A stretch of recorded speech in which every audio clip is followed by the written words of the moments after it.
Autism পুনর্বাসন কেন্দ্র, মাদ্রাসা, school ও হাসপাতালের মতো জনগুরুত্বপূর্ণ প্রকল্পের কথা বলে সরকারি ড্রেজার দিয়ে মাটি তুলে ফসলি জমি ভরাট করে নির্মাণ করা হচ্ছে বাণিজ্যিক প্রকল্প।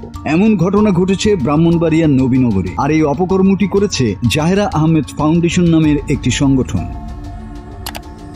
জনকল্যাণমূলক কাজের কথা বলে বাংলাদেশ অভ্যন্তরীণ নৌ পরিবহন কর্তৃপক্ষ BIWT এর কাছ থেকে মাটি উত্তোলনের অনুমোদন নিয়েছে জাহেরা আহমেদ ফাউন্ডেশন। তবে বাস্তবে সরকারি ড্রেজার ব্যবহার করে কোটি কোটি টাকার মাটি তুলে উর্বর ফসলি জমিতে গড়ে তোলা হচ্ছে বিশাল বাণিজ্যিক ডেক। এ কাজে সহায়তা করছে চায়না বাংলা ও গ্রেট ওয়াল শিপ বিল্ডার্সের মতো রাঘব বোয়াল প্রতিষ্ঠানগুলো। সরকারি নথিপত্র অনুযায়ী ফাউন্ডেশনটি জনকল্যাণমূলক প্রকল্পের জন্য মাটি উত্তোলনের অনুমোদন পেয়েছে, কিন্তু বাস্তব চিত্র সম্পূর্ণ বিপরীত। বিটঘর ইউনিয়নের মহেশপুর বিলে সরকারি ড্রেজার দিয়ে বিশাল এলাকা জুড়ে ফসলি জমি ভরাট করে বানানো হয়েছে বাণিজ্যিক ডেক। ক্ষতিগ্রস্ত কৃষকদের অভিযোগ, ফসলি জমি নষ্ট করে সেখানে বাণিজ্যিক সুবিধা তৈরির চেষ্টা চলছে। মাটি ব্যবস্থাপনা আইনের তোয়াক্কা না করে চলছে অবাধে জমি ভরাট। তাদের দাবি, কোটি টাকার সরকারি মাটি চলে যাচ্ছে প্রভাবশালী মহলের পকেটে। আর ওরা বাড়াইছে জানো, ওই ব্যারিকেডটা মাটিতে ব্যবসা করতো।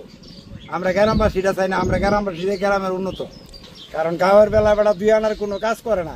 এ বেড়াইছে ব্যবসা করতো, মাটির ব্যবসা করবো, হাতে মাটির ব্যবসা করবো। আর আমরা গ্রাম, আমরা হাজার হাজার লোক আপনার রাস্তার জন্য বাড়িতে পারছি, এখন ফেক কাদা আছে রাস্তার মাঝে। পাশাপাশি আমরা চাচ্ছিলাম যদি সরকারি ভাবে আমাদের গ্রামে আসতো, আমাদের যে গরিব দুঃখী মানুষ আসি তারা আমরা কিছু একটা সহযোগিতা পাইতাম। এই হিসাবে আমরা চাচ্ছি গ্রামটা মাটিটা গ্রামে ঢোক ঈদগাহ কবরস্থান, হ্যাঁ, আমরা সহযোগিতা করলে আমরা এটা পাইতে পারি। নাদিহানে মাটি রাখছে, এখান থেকে আপনার মাটি যদি অন্যদিকে নিতে পারবে, আমাদের গ্রামে ঢোকার কোনো পরিবেশ নাই। কারণ এখান থেকে মাটি ঢুকলে আপনার প্রতি ফুটে 8 টাকা লাগবে ঠেলা নেই সব বাজারে, তাহলে আমরা গরিব মাটি নেওয়া আমার পক্ষে সম্ভব না। ফাউন্ডেশন উনি ঢাকাতে থাকে, ওনাকে কয়েকবারই বলা হয়েছে যে আপনি গ্রামে আসেন। এটা আপনার আসলেই উনি ওইখানে পোলট্রির ব্যবসা করে, ঠিক আছে, পোলট্রি ব্যবসা করে।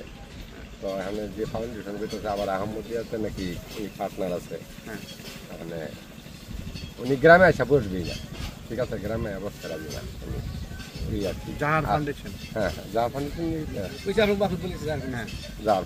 এই মাটি কেলেঙ্কারির খবর সংগ্রহ করতে গিয়ে সাংবাদিকরাও রেহাই পাননি। ঘটনাস্থলে ছবি তুলতে গেলে মাটি মাফিয়ার দল সাংবাদিকদের উপর ঝাঁপিয়ে পড়ে কেড়ে নেয়ার চেষ্টা করে ক্যামেরা। না, এটা এটা বলতে পারেন যে আপনি অভিযোগ ছাড়া আসছেন, আপনি এটা বলতে পারেন অভিযোগ ছাড়া আসছেন, ঠিক আছে, আমরা ব্যক্তিগতভাবে আসছি, আপনি বলছেন অভিযোগ করছে আপনাকে, তাইলে আপনি অভিযোগকারীর নাম কেন বলতে পারবেন না? আপনার সাংবাদিকতা করেন, এটা আপনার ইয়াতে না, এটা তাহলে আপনারা কি বুঝাইতেছেন?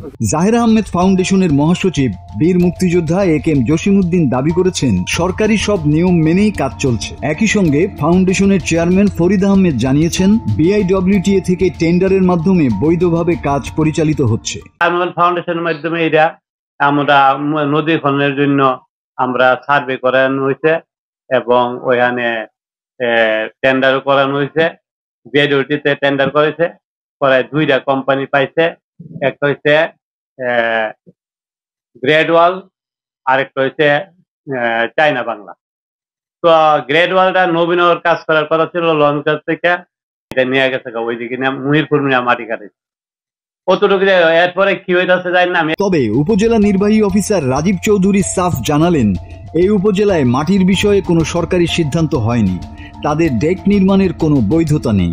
সচেতন মহলের দাবি, এইভাবে চলতে থাকলে নবীনগরের উর্বর কৃষি জমি দ্রুত হারিয়ে যাবে। অবিলম্বে এই অবৈধ মাটি উত্তোলন বন্ধ না করলে নবীনগরের ফসলি জমি এবং দেশের খাদ্য নিরাপত্তা বিপদে পড়বে।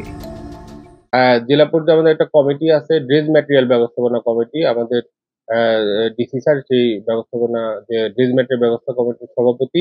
ওখানে তারা যদি আবেদন করে, ওইখান থেকে আবেদন আমরা যাচাই বাছাই করে কারা মাটি পাবে সেটা আমরা একটা চুক্তি করব ওই সংশ্লিষ্ট প্রতিষ্ঠানের সাথে। চুক্তি করে তারপরে তাদেরকে মাটি সরবরাহ করা হবে। এখন পর্যন্ত আমাদের নবীনগর উপজেলায় কারোর সাথে আমরা চুক্তিবদ্ধ হইনি যে আমরা মাটি সরবরাহ করব।